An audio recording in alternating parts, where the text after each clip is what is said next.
Xi Jinping says China will work together with Trump administration. Zelensky meets Japanese foreign minister to discuss North Korea's sanctions.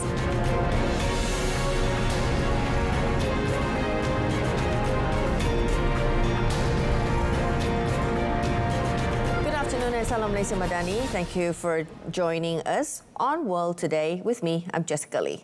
The French ambassador to Egypt, Eric Chevalier, on Saturday warned that talks to reach a ceasefire in the Israel-Hamas conflict are not advancing. Now, Chevalier spoke during a visit to Egypt's Rafah border crossing with Gaza and also to 8 warehouses in Arish. Efforts by Arab mediators, Qatar and Egypt, backed by the United States, have so far failed to end the war in Gaza, with Hamas and Israel trading the blame for the lack of progress. Il y a beaucoup d'efforts internationaux aujourd'hui pour aboutir à ce cessez-le-feu. D'abord, il y a le travail du groupe qui a été constitué, dont l'Égypte fait partie, qui est un acteur très important. Malheureusement, en ce moment, ces discussions n'avancent pas. Nous soutenons beaucoup l'Égypte et les autres acteurs de cette discussion, par exemple, y compris le Qatar, mais nous voyons bien qu'il y a beaucoup de difficultés à aboutir à ce cessez-le-feu. Despite this, Chevalier said France continued to work with Egypt to provide aid to hospitals on the Egyptian side of the border. A UN humanitarian official said on Friday that aid access in Gaza is at a low point, with deliveries to parts of the besieged north of the enclave practically impossible. Now, this contradicted the United States' assessment on Tuesday that Israel is not currently impeding humanitarian aid for the Gaza Strip, avoiding restrictions on U.S. military aid. The Gaza Health Ministry said 43,799 people have been confirmed dead since 7th of October 2023. An Italian Air Force plane took off on Saturday carrying more than 15 tons of humanitarian aid to be delivered to the population in Gaza, according to a statement by the Defense Ministry. Now, the statement also said that the aid aboard the C-130J aircraft, which departed from the central Italian city of Pisa, had been collected by charity group Confederazione Nazionale della Misericordia d'Italia. Defense Minister Guido Crosetto said Italy is doing and will continue to do everything possible to alleviate the suffering of the civilian population in Gaza. He added that Italy did not forget those who were suffering and was committed to a de-escalation of the conflict. The plane will fly to Larnaca Airport in Cyprus, after which all the materials it is carrying will be transferred to Gaza. Earlier this year, Italy launched a flagship initiative dubbed Food for Gaza to help civilians there, and it has sent several consignments of aid to those hit by the war ravaging the Palestinian enclave. China President Xi Jinping said China will strive for a smooth transition in relations with the United States and is ready to work with Donald Trump's new administration. Now, their meeting on the sidelines of the Asia-Pacific Economic Cooperation, or the APEC summit, comes 2 months before Trump takes office in January amid concerns of new trade wars and diplomatic upheaval. Xi warned on Saturday that bilateral ties could encounter twists and turns or even regress if one side regarded the other as an opponent or enemy. He added that a stable China-US relationship is critical to both parties and the world, noting that Beijing continues to aim for healthy ties. 刚刚举行了大选，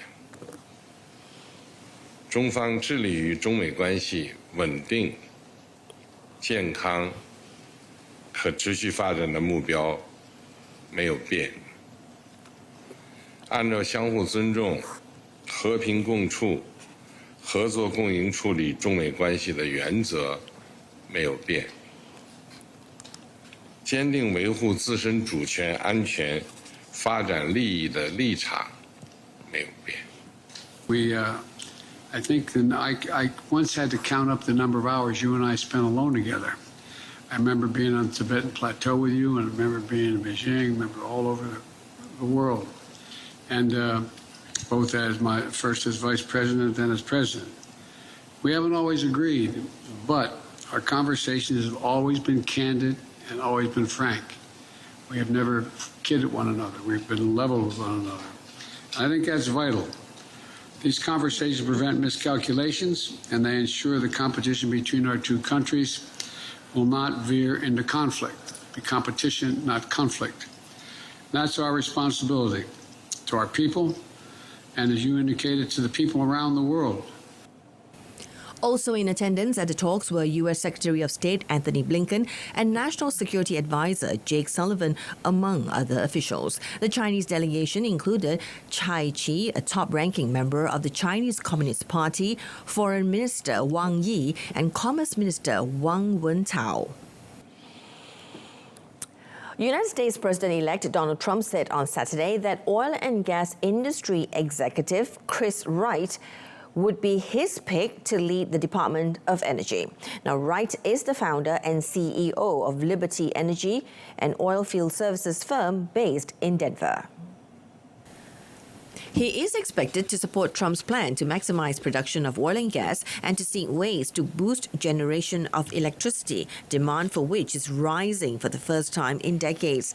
He's also likely to share Trump's opposition to global cooperation on fighting climate change. Wright, who does not have any political experience, has written extensively on the need for more fossil fuel production to lift people out of poverty. He has stood out among oil and gas executives for his freewheeling style and describes himself as a tech nerd.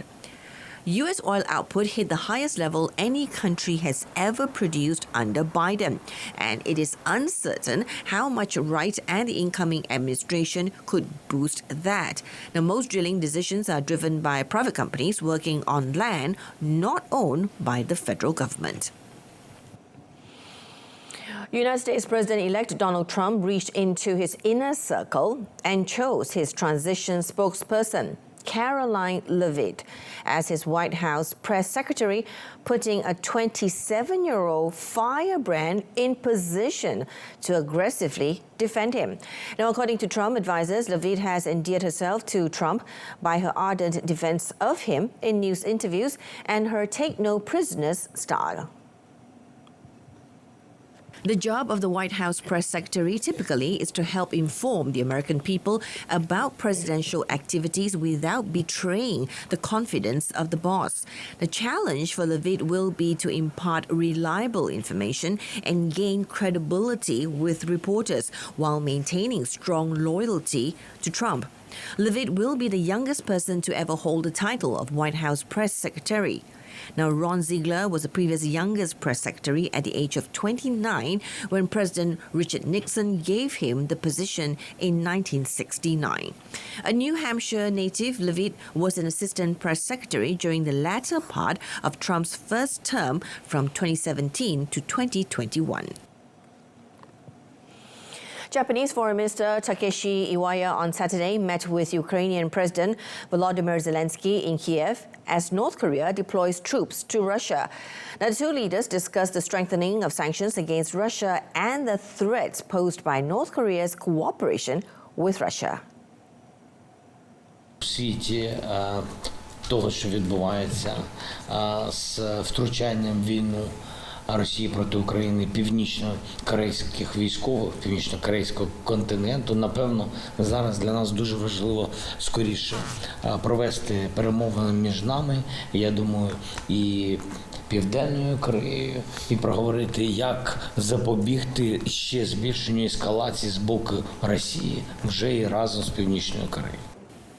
Zelensky added he is also preparing for a conversation with the new Prime Minister of Japan. The United States says North Korea has sent some 10,000 troops to Russia, including 8,000 to the western Kursk region, where Russia is still battling to expel Ukrainian troops who broke across the border in August. Now, North Korea's deployment of troops to Russia to support Russia's war in Ukraine, as well as North Korea's nuclear weapons program and dimming prospects for a peaceful resolution to a decades decades-long conflict with South Korea are also raising tensions in Asia.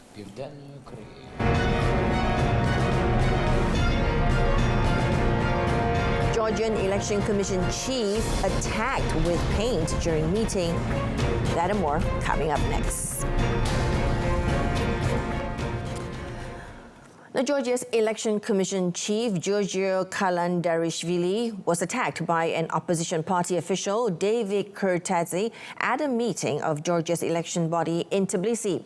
Kurtadze, a member of the former President Mikhail Saakashvili's UNM opposition party, threw paint into Kalandarishvili's face as Election Commission officials and representatives of all parties who contested in the ballot met to hear the final results of the disputed poll. According to reports, Kurtadze attempted to speak at the start of the meeting but was asked to wait and follow the protocol for the meeting. Kurtadze tried to speak again, forcing officials to switch off his microphone. Kurtadze then walked up to Kalandarishvili, who is seated, and threw paint at his face. Now, Georgia's opposition have refused to accept the parliamentary election results and have alleged widespread ballot rigging and voting irregularities. Official results from the 26 October election gave a 54% majority to Georgian Dream, whose opponents say it wants to steer the Caucasus nation away from Europe and back into Russia's orbit. Georgian Dream, which is seen as loyal to billionaire founder Bidzina Ivanishvili, says it wants to protect the country from subversive foreign influence and from being dragged into war with Russia, like Ukraine. Indonesia and Australia conducted live fire drills in the eastern part of Indonesia's Java island on Saturday to mark the end of a joint military exercise in signing a new defense pact in August. Now, the four-day Keris Woomera exercise, which involved 2,000 personnel from both countries, is the largest combined joint activities by the two countries' military under the Australia-Indonesia Defence Cooperation Agreement. Indonesian troops participated in an opening ceremony for the exercise on the deck of the HMAS Adelaide ship in Darwin, Australia. According to a statement from the Indonesian National Army, forces from both nations conducted pre-operational military activities in northern Australia before arriving in Indonesian waters for the drills from the 13th to 16th of November. Australia Commander Landing Forces Colonel Judd Finger said the drills were conducted to ensure that all assets of both countries are prepared and operating up to the highest standards. Indonesia has held military exercises with other countries, such as one with the naval forces of Russia on the 4th of November in the Java Sea near Surabaya, east of the capital, Jakarta. Now, the passage of Tropical Storm Sarah this Saturday through northern Honduras has already left one dead. Now, several rivers overflowing, flooded roads and isolated communities as it slowly moves towards Belize and Guatemala. Now, Sarah is moving at a speed of about 5 kilometers per hour with maximum sustained winds of 120 kilometers per hour towards Belize and Guatemala and also Mexico, affecting the rest of Central America. Northern Honduras is on red alert with at least 47,000 people affected by the rains and floods. Around 143 communities are reported to be isolated due to river rises and flooding. In Belize, authorities are preparing to face Sarah early in the morning and expect intense rains that could cause flooding, particularly in the south and center of the country. Guatemala expects Sarah to arrive in the morning on Sunday, following Belize, although authorities anticipated it will impact the northern region of the country, which has already been downgraded to a tropical depression. El Salvador, Nicaragua, Costa Rica and Panama have also experienced continuous rains in the past 2 weeks before Sarah formed as a tropical storm. In Costa Rica, at least 3 deaths, 5 missing persons and around 2,000 displaced people have been reported due to flooding from river overflows. Now, 3 of the country's main routes have intermittent closures, and the tourist province of Guanacaste and the southern Pacific coast are on red alert. The entire country of Costa Rica is in a state of emergency. In Panama, the persistent rains of the last few weeks have caused 11 deaths, while the western and central areas remain on red alert with more rainfall expected. The ATP Finals after beating Zverev.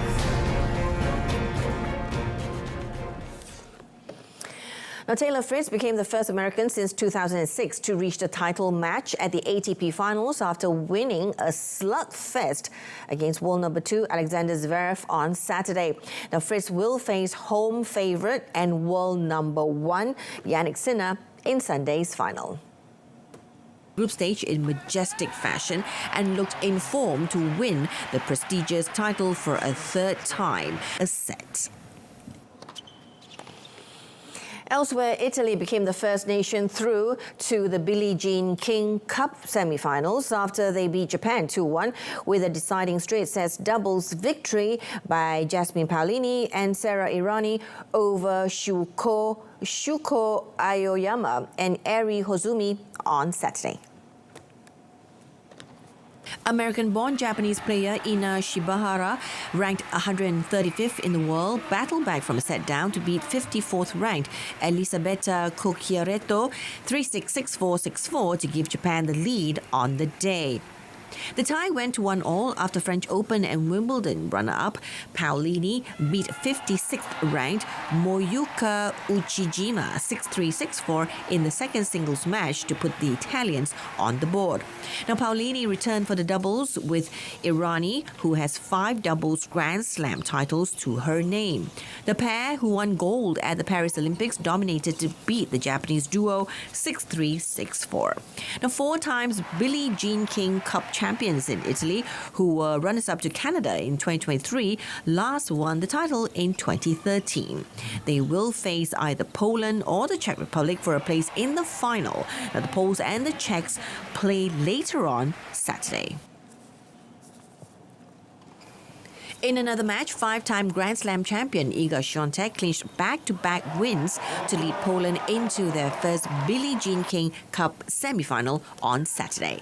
Now, Świątek, the world number 2 in singles, but playing her first doubles match in the tournament since 2019, teamed with Katarzyna Kawa to defeat Marie Buskova and Katarina Siniakova 6-2, 6-4 to complete a comeback 2-1 victory over the Czech Republic.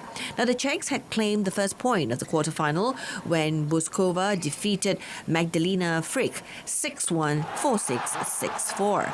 Świątek, however, leveled the tie with a 7-6, 4-6, 7-5 triumph over Linda Noskova before returning to the court to help sweep the deciding doubles.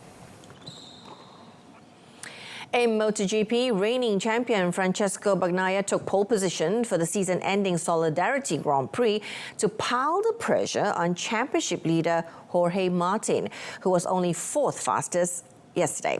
Now, Ducati's Bagnaia, who won the Riders' Championship in the past 2 seasons, is 24 points behind Pramac Racing's Martin, ahead of the Solidarity Grand Prix. Bagnaia was fastest in 1 minute 38.641 seconds, while Aprilia's Alex Espargaro was second heading into the final Grand Prix of his MotoGP career. Grassini's Racing's Marc Marquez completed the front row. Now, Martin, who can clinch the title with a victory in the sprint later on Saturday, is joined on the second row by Pramac Racing teammate Franco Morbidelli and rookie Pedro Acosta of the Red Bull Gas Tech 3 team.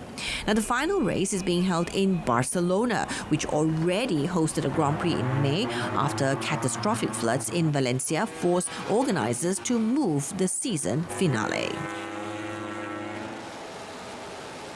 Bagnaia also extended the MotoGP title race into the final day of the season when the reigning champion won the sprint at the Solidarity Grand Prix on Saturday, while championship leader Jorge Martin finished third. Bagnaia's teammate Bastianini had a scorching start off the line, and the Ducati rider, who started 8th on the grid, took the lead going into turn 1, while Bagnaia and Martin slotted in behind him. But Bagnaia and Martin went past Bastianini, and the battle for the title heated up with 10 laps to go, with Martin knowing a sprint victory would give him the MotoGP crown. Bagnaia needed help to retain his advantage, and Bastianini duly obliged when he overtook Martin to move up to second to give the Spaniard a headache, slowing him down to allow the reigning champion to surge ahead. Now, Martin was in no mood to hang around, though, and soon found a way past the red factory Ducati. But the damage was done as Bagnaia had some breathing room with 8 laps to go. Now, with the title race in his hands, Bagnaia was on a mission to take the checkered flag, and the Ducati rider did not give Martin a chance to catch up. Now, Martin held a 24-point lead going into the final Grand Prix, but his advantage was cut to 19 points ahead of Sunday's race, where pole-sitter Bagnaia can still clinch a third straight MotoGP Riders' Championship. Now, the championship will now be decided in the final race for a third consecutive season.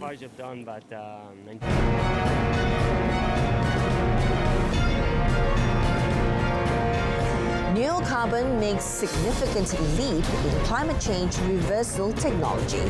That and more in our Offbeat segment.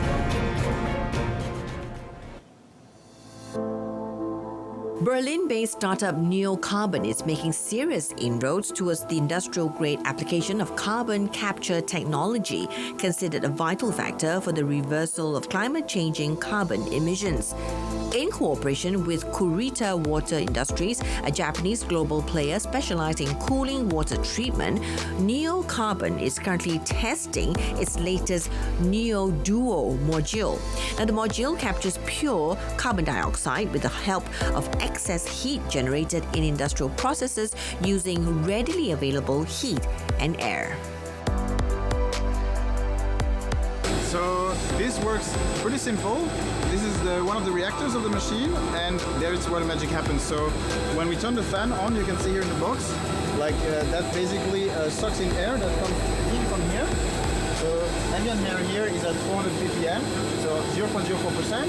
Because it sucks in here, goes through the reactor. This is where all our novel technology and patent reactor is. Then it goes out here, and there's no CO2 anymore because all the CO2 got trapped in here. And what happened then, that's why we have 2 reactors. We basically switch it off, so it stops sucking air in, the air goes to the other one, and this one we start heating up. So we can take all the waste heat from the customer to release the CO2 100% pure, and then we can store it in bottles and use it for different things. The collaboration with Kurita is a stroke of luck for Neocarbon, according to Toromanov, because the Japanese global player is where the heat is. Kurita specializes in treatment of cooling water in industrial cooling system. Kurita's innovation project manager, Carsten Stroop, highlights the value of Neocarbon's technology for Kurita clients. So in combination with Neocarbon and our technologies, there's a good way to get a little bit further in the future to reduce CO2 in the ambient air by just using heat and energy that has been done or used anyways for production of products, for driving processes and so on. Now, if all goes well, Neocarbon's modules will make a strong contribution to master the net zero future of human civilization. Now, Toromanov can't help but display one innovative method to permanently capture carbon dioxide, a concrete paste. Egypt's Ministry of Tourism, in partnership with Meta, launched new augmented reality technology at the Old Egyptian Museum to target young visitors and give alternative experiences of incomplete statues. Now, the museum's general manager, Ali Abdulhalim, explained that the collaboration with Meta was named Revival, and that it offers a virtual restoration for statues and artifacts with missing parts. الفكرة في إنه تجربة زي كده بتعمل بروموشن للقطع الأثرية بشكل مختلف، مش مجرد إن بصور صورة وأحطها، وإنما الناس من أماكن كتيرة جدا تقدر تشوف الصورة كاملة للأثر. برضو بنتارجت فئة جديدة مستهدفة عندنا، هي فئة الشباب. لما جيت جديد لاحظت انه معظم اللي بيزوروا المتحف يا اما من كبار السن يا اما جايبين معاهم الاطفال بتوعهم، انما فئه التين ايجرز واللي هم فئه الشباب ما بيقبلوش قوي على الحاجات الحقيقيه، وانما بيحبوا التكنولوجيا، بيحبوا يجربوا جيميفيكيشن، حاجات اللي فيها العاب. فحبينا نحط وسيله جديده لجذب الشباب لزياره المتاحف فيها حاجه هم بيحبوها. The collaboration with Meta comes through usage of the company's augmented reality technology on Instagram, offering the content in both Arabic and English through scanning a QR code next to an artifact, where the visitor can then view the full digital version through the platform. مبادرة إعادة إحياء الآثار اللي نحن عم نقوم فيها هي فريدة والأولى من نوعها في العالم اللي بنقوم فيه. طبعاً كانت مع التعاون مع وزارة السياحة والمتاحف في مصر، والهدف منها هي إعادة ترميم بطريقة رقمية هالتحف المصرية اللي موجودة اليوم، ونشر الثقافة المصرية حول العالم، منها لترويج السياحة لمصر ومنها لدعم التعليم والثقافة المصرية، وطرح طريقة بديهية أكثر خصوصاً للشريحة الشبابية إنه كيف يقدروا يتفاعلوا مع التاريخ ويعيدوا اهتمامهم بهذه الحضارة العريقة.